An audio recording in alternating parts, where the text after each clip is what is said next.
Assalamualaikum warahmatullahi wabarakatuh.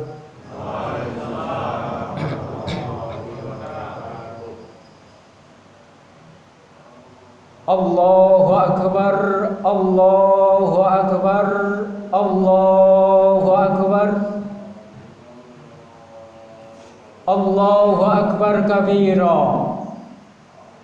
Walhamdulillahi katsira. Wa subhanallahi bukratan wa asila. La ilaha illallah wahdah wa nasara abdah wa a'azza jundah wa hazamal ahzaba wahdah. La ilaha illallah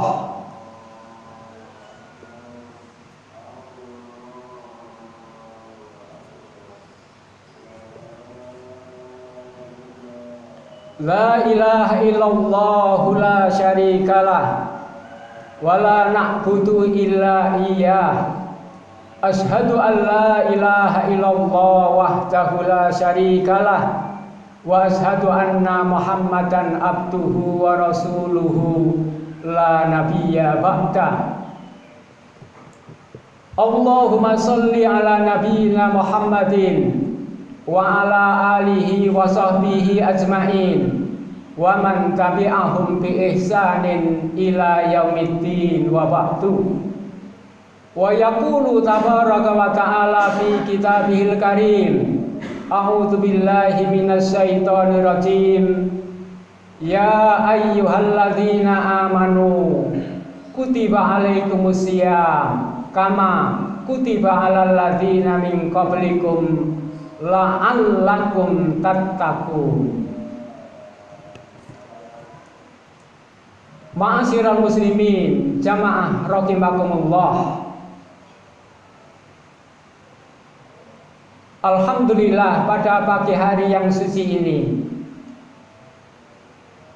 Allah masih melimpahkan rahmat yang agung kepada kita berupa keimanan, ketakwaan kepada apa yang diperintahkan oleh Allah, yang diberitakan oleh Allah. Di antaranya adalah ada berita kehidupan setelah kita mati nanti.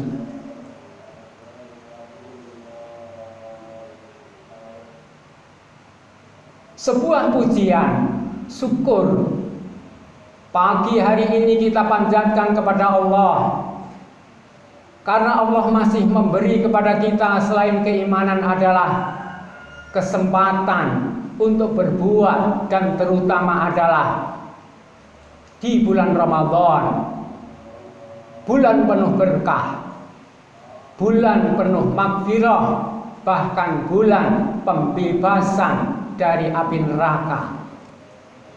Dan itu dijanjikan oleh Allah lewat Rasulullah Sallallahu Alaihi Wasallam dengan sabdanya, man qoma imanan wahtisaban ghufira lahu ma taqaddama min dzanbihi. Barang siapa yang bertemu di bulan Ramadan, kemudian dia menjalankan di bulan Ramadan itu hal-hal yang diperintahkan oleh Allah, meninggalkan hal-hal yang dilarang oleh Allah dengan penuh perhitungan, maka di akhir Ramadan adalah maghfirah, bahkan itqun minan nar, sehingga terkenal pada hari ini seluruh di muka bumi adalah Idul Fitri. Manusia yang berbaik di bulan Ramadan kembali suci, tidak ada dosa-dosa, apalagi hanya dosa-dosa yang kecil. Itulah hari ini disebut sebagai Idul Fitri. Allahu Akbar walillahil hamd. Ada 3 pesan di khutbah pagi hari ini. Pesan yang pertama adalah, setelah kita bersyukur kepada Allah, di mana Allah telah melimpahkan berbagai macam rahmat kepada kita, yang tadi di antara adalah kita masih rela menjadi hamba Allah dan rela menyembah kepada Allah dan rela menjalankan perintah-perintah Allah dengan ikhlas. Itu adalah suatu nikmat yang agung. Di luar sana mungkin 2/3 penduduk bumi tidak merasakan hal itu, dan itu ada di dalam kita, adalah nikmat yang paling agung. Yang kedua, bahwa setelah kita mendapatkan nikmat yang agung, kita bisa ada kesempatan untuk menjalankan hal-hal yang baik, terutama adalah di bulan suci Ramadan. Di antara kita ada yang nekat pergi ke masjid, sholat wajib, sholatul tarawih, bahkan membaca Al-Quran, bahkan juga bersedekah, berinfak, bahkan juga menggunakan tenaga pikiran untuk umat yang lain. Harapannya adalah mendapatkan pahala yang berlipat ganda di bulan suci Ramadan. Itu hanya diberikan kepada orang-orang muslim, orang-orang mukmin seperti kita.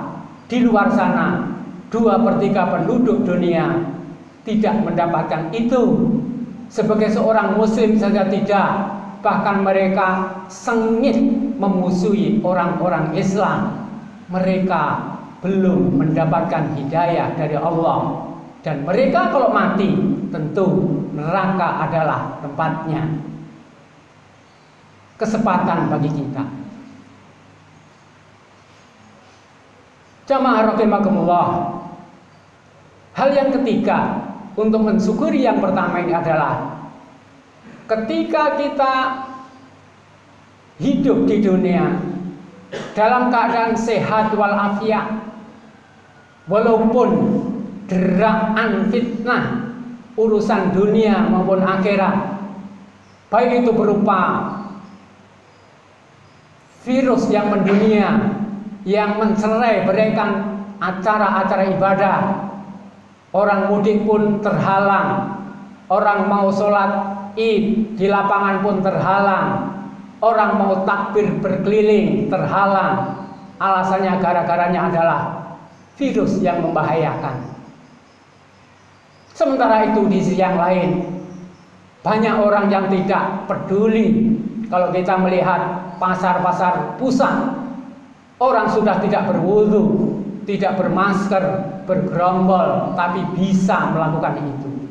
Inilah di antara fitnah yang akan mendera kita setelah hari-hari berikut ini. Ini yang pertama bagi kita, mensyukuri kondisi kita yang dalam kondisi sudah muslim, bahkan mungkin setelah hari ini menjadi mukmin, bahkan menjadi orang yang muttaqin. Karena tujuan daripada kutiba alaikumusiyam adalah la'allakum tattaqun, nanti di nomor 3. Allahu akbar walillahil hamd. Ma'asyiral muslimin rahimakumullah. Pesan yang kedua adalah setelah kita dapat menjalankan perintah-perintah Allah di bulan suci Ramadan penuh, dan itu kata Allah hanya mampu ditempuh oleh orang-orang yang beriman, berarti kita semua adalah sudah masuk dalam golongan derajat kedua, orang-orang yang beriman. Kalau orang Islam saja dicek KTP Islam mungkin tidak mampu menjalankan siam. Ikut sahur iya, mungkin di siang hari mungkin minum sedikit atau banyak, melanjutkan puasa lagi. Bahkan ada orang yang tidak mau sama sekali berpuasa. Muslim iya, tapi berkilah, mencari cara bagaimana tidak berpuasa. Sehingga Rasulullah SAW membagi umat manusia di muka bumi ini ketika bulan Ramadan dibagi menjadi 3 golongan besar. Golongan yang pertama adalah golongan yang ihtisaban, penuh perhatian terhadap berkah bulan Ramadan, menjalankan hal-hal yang wajib, bahkan hal-hal yang sunnah dijalankan dengan keikhlasan total. Itulah hamba Allah yang baik, yang pasti akan mendapat kelas naik dari muslim menjadi mukmin, kemudian menjadi muttaqin, yang balasannya adalah surga kelak setelah kematian.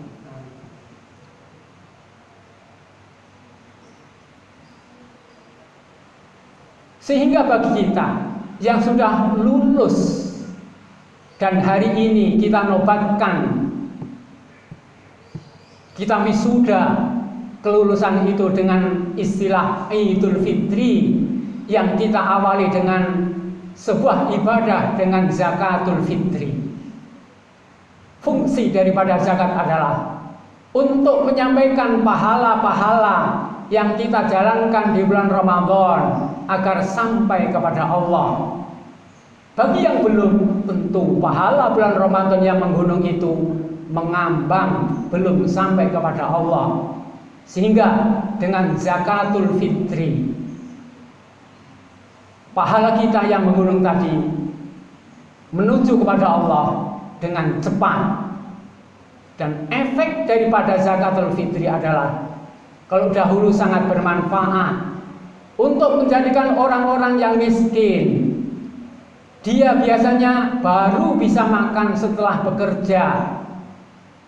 Tapi pagi hari ini, orang semiskin apapun di muka bumi ini, yang penting muslim, sudah mendapatkan rizki berupa zakatul fitri, yang mungkin dibagikan tadi malam, yang mungkin dibagikan pada saat-saat menjelang sholatul id. Akan tetapi apabila zakatul fitri baru kita bagikan setelah sholat id, maka nilainya adalah bukan zakatul fitri, tetapi sedekah biasa. Sebuah keteledoran yang seharusnya kita tidak lakukan di masa-masa seperti ini. Allahu Akbar, walillahil haq. Pesan yang ketiga di khutbah pada pagi hari ini adalah, kita semua pernah membaca sebuah hadis. Hadis itu panjang. Kalau kita penggal arti daripada hadis itu berbunyi kira-kira adalah, kata Rasulullah, aku menakutkan umatku suatu saat nanti. Umatku nanti seperti hidangan makan di atas meja yang diperebutkan oleh umat-umat yang lain. Sahabat bertanya, kenapa ya Rasulullah, apakah jumlah kita nanti sedikit? Tidak. Jumlah kalian saat itu besar sekali, banyak, mendominasi. Tapi kata Rasulullah, akan tetapi kondisi mereka seperti buih. Ilmu apapun meneliti buih itu adalah kotoran, tidak ada nilai manfaat sama sekali. Bisanya ikut ombak, ikut angin, tidak bisa menghadang topangan angin. Itulah buih. Itulah umat manusia yang dirilis oleh Nabi dulu, dan hari ini seakan-akan nyata. Seluruh umat Islam di dunia seakan-akan makanan di atas meja hidangan yang diperebutkan oleh umat yang lain yang non muslim. Kalau kita lihat nasib kita di Indonesia, bisa betapa banyak ungkapan-ungkapan, ceramah-ceramah yang isinya adalah untuk mendangkalkan agama Islam. Beragama silahkan, tapi jangan menyalahkan agama yang lain. Jangan menyatakan agama Anda yang paling benar. Sehingga beberapa minggu yang lalu ada di antara kaum muslimin bisa berkhutbah di sebuah tempat ibadah non-muslim. Jamaah rahimakumullah. Kalau kita lihat luar, yang paling hangat hari ini adalah saudara kita yang ada di Palestina.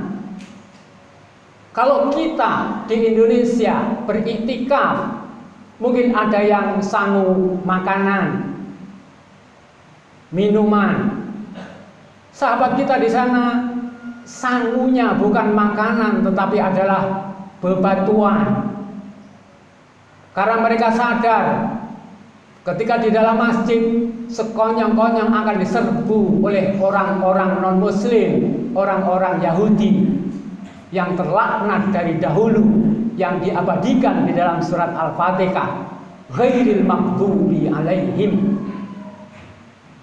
Orang-orang yang terbelenggu, orang-orang yang termurka oleh Allah, bahkan dulu menjadi kera. Cerdas, tetapi sangat ingkar kepada Allah Subhanahu wa ta'ala. Bagaimana tidak? Orang yang mau berbuka puasa, orang yang mau sholat tarawih diserbu. Allahul musta'an. Itu keadaan mereka. Kita di sini tidak bisa membantu kecuali lantunan doa demi doa yang terletak di dalam surat Al-Baqarah. Rabbana la tu'akhidna in nasina aw akhtana. Jika kita semua menyaksikan bangsa Palestina dipukul, diseret, dibunuh, sementara kita semua adalah diam, itu adalah sebuah kesalahan. Tetapi kita berdoa kepada Allah, la tu'akhidna in nasina aw akhtana. Rabbana wa la tuhammilna ma la taqata lana bi. Ya Allah, jangan Engkau timpakan beban berat kepada kami yang kami semua tidak kuat untuk memikulnya. Dan singkat terakhirnya adalah sang penolong itu adalah Allah Subhanahu wa ta'ala. Kita ingat perang Badar. Allah memenangkan kaum muslimin, jumlahnya sedikit. Kita ingat perang Khaybar. Allah memenangkan kaum muslimin, perjalanan jauh dari Madinah ke Khaybar, melawan kerajaan kuat Yahudi di atas gunung, susah menyerbu, tapi Allah memenangkannya. Kita ingat Fathu Makkah, pembebasan kota Makkah, kota yang dulu mengusir kaum muslimin pada tahun 8 Hijriah, kembali jatuh ke tangan kaum muslimin tanpa pertumpahan darah. Itu semua adalah pertolongan Allah. Umat manusia hanya dituntut untuk berupaya, berusaha, adapun nilai adalah dari Allah Subhanahu wa ta'ala. Orang berjuang banyak yang meninggal, itu bukan suatu hal yang nista. Allah memberi tempat bagi orang yang meninggal ketika berjuang adalah surga sebagai mati syahid di sisi Allah Subhanahu wa ta'ala. Paling tidak kita berdoa, mudah-mudahan kita semua paling tidak, kalau tidak bisa mati syahid melawan non-muslim ketika menyerbu kita adalah mati dalam keadaan husnul khatimah. Amin ya rabbal alamin. Pesan yang terakhir ini hendaknya kita jadikan sebagai pelajaran bahwa kita akan menapaki hidup demi hidup di tengah, di lembah, di gulungan fitnah yang tadi. Umat-umat non-muslim berayahan merayahi kita. Kalau kita sebagai buih, nerakalah bagi kita. Karena buih itu adalah kerjaan orang-orang munafik. Seperti dalam surat Al-Baqarah. Wa idza laqul ladzina amanu qalu amanna. Orang-orang munafik itu Kalau bertemu orang mukmin, orang muslim di masjid, ya, saya juga rajin di sana, rajin di masjid, bantu masjid. Wa idza khalau ila sayatinihim. Tapi kalau mereka kembali kepada komunitasnya, qalu, mereka berkata, inna ma'akum. Kamu nyangka saya di sana sholat pakai koko, pakai sarung? Enggak, saya itu hanya pura-pura. Inna ma'akum, asli kami adalah bersama Anda memusuhi umat Islam. Itulah orang-orang munafik yang sangat berbahaya bagi kehidupan seorang muslim dimanapun berada. Makanya Allah janjikan, orang munafik itu adalah orang yang paling sengsara di neraka, adalah paling bawah, diletakkan di paling bawah. Sudah merasa sakit yang luar biasa, sementara atas-atasnya mungkin belum merasa. Na'udzubillah, kita berlindung kepada Allah agar dijauhkan dari sifat-sifat yang munafik. Sedikit amal, tapi kita tetap sebagai seorang muslim yang teguh. Kata Nabi, ketika kita menghadapi hidup di lembah fitnah ini tadi, abdu bin nawajid, gigit syariat Islam itu dengan kuat-kuat. Kita punya contoh pemuda Ashabul Kahfi, hidup di era kezaliman, tetapi dia berniat baik, tetap menyembah Allah. Allah kasih jalan untuk lari, Allah kasih jalan untuk masuk goa, Allah kasih jalan tertidur ratusan tahun, bisa hidup kembali, menjadi pelajaran bagi umat berikutnya, termasuk kita. Abdu bin Nawajid, gigit, pegang kuat-kuat. Sholat itu wajib, iya. Berbuat syirik itu dosa, iya. Kita tinggalkan, kita jalankan hal-hal yang baik, walaupun di tengah gelombang fitnah. Jika fitnah itu menggilas kita meninggal, pastilah kita akan husnul khotimah. Ini yang dapat saya sampaikan pada khutbah pagi hari ini. Mudah-mudahan kita semua mendapatkan limpahan barokah dari Allah berupa keimanan yang kuat, walaupun kita hidup menapaki lembah-lembah fitnah yang mendunia. Terakhir, apabila ada kekhilafan dari saya pribadi atau dari jamaah, mungkin dari mimbar inilah kita saling memaafkan. Penutup, kita berdoa. Mudah-mudahan dengan doa ini Allah limpahkan kepada kita beraneka macam nikmat, baik yang agung tadi, baik nikmat urusan dunia maupun urusan akhirat, dan tidak gentar, takut ketika kita menghadapi fitnah yang sedang menggelombang. A'udzubillahi minasyaitonirrajim. Bismillahirrahmanirrahim. Allahumma shalli ala nabiyyina Muhammad wa ala ali Muhammad kama shallaita ala Ibrahim fil alamina innaka Hamidum Majid. Allahumma ighfir lil muslimina wal muslimat wal mu'minina wal mu'minat al ahya minhum wal amwat. Rabbana zalamna anfusana fa illam taghfir lana wa tarhamna lanakunanna minal khasirin. Allahumma ighfir lana, Allahumma ighfir lana wa li ikhwanina alladzina sabaquna bil iman wa la taj'al fi qulubina ghillan lil ladzina amanu. Rabbana zalamna anfusana fa illam taghfir lana wa tarhamna lanakunanna minal khasirin. Allahumma arinal haqqa haqqan warzuqna ijtinabah wa arinal batila batila warzuqna ijtinabah. Allahumma aslih ahwalal muslimin, ahwalal mu'minin, ahwalal muttaqin fi sa'irid dunya. Rabbana zalamna anfusana fa illam taghfir lana wa tarhamna lanakunanna minal khasirin.